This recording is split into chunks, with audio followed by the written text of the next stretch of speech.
All right, let's talk about the Accelerator by Stroops. Here's the main components. It comes with an anchor, a fabric anchor here that allows you to secure to all different kinds of things. It's got a metal D-ring on the side. You get a 10-foot slastics in a variety of different resistances, depending on which one you order. 10-foot slastics with clips on each end.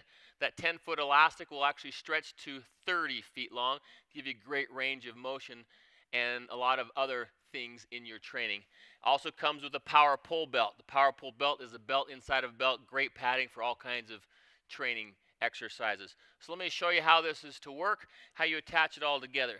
First of all, we're going to take the anchor that we've got here, go to a nice secure post that's not going to tip over or fall down. Maybe it's even a tree if you want to go to a park or a fence. Right now I've got the performance station here by Stroops.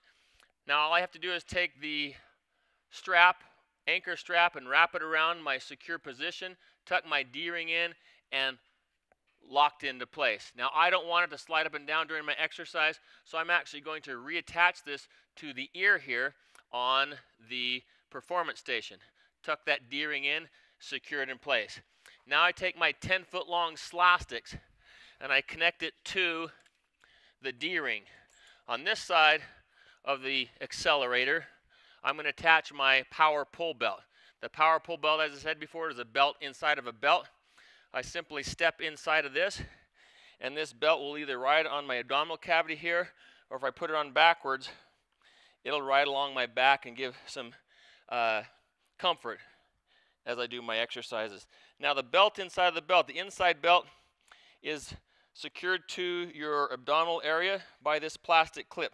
Now it does not have to be in place during most exercises. In a bear crawl, you do need it in place.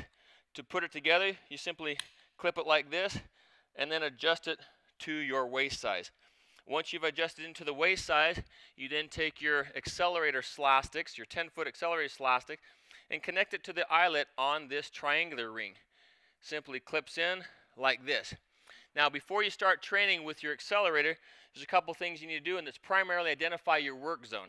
So let's take my dots, and I'm going to, where I feel the resistance coming in, I'm actually going to drop one of the dots here. This thing will actually stretch out to 30 feet, so I'm not going to go all the way out to where it would max out. But if I go out to where it's going to max out, I take a step in so that I make sure I don't max the thing out.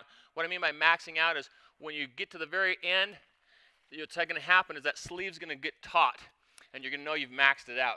When I'm here, I put that marker down, and I want to stay in this training zone. So what can you do with the Accelerator?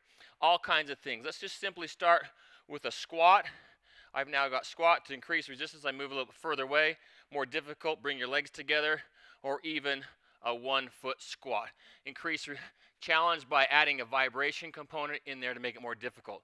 I can do explosive squats. I can do lunges, getting assisted lunge here. I can do a side shuffle, and it pivots around 180 degrees really quickly. I can then move it so I can have the pull come from behind me, the abdominal padding in the front. Explosive jumps out this direction. Shuffles, knee to knees, you name it. All kinds of movements you can do with your Accelerator by Stroops.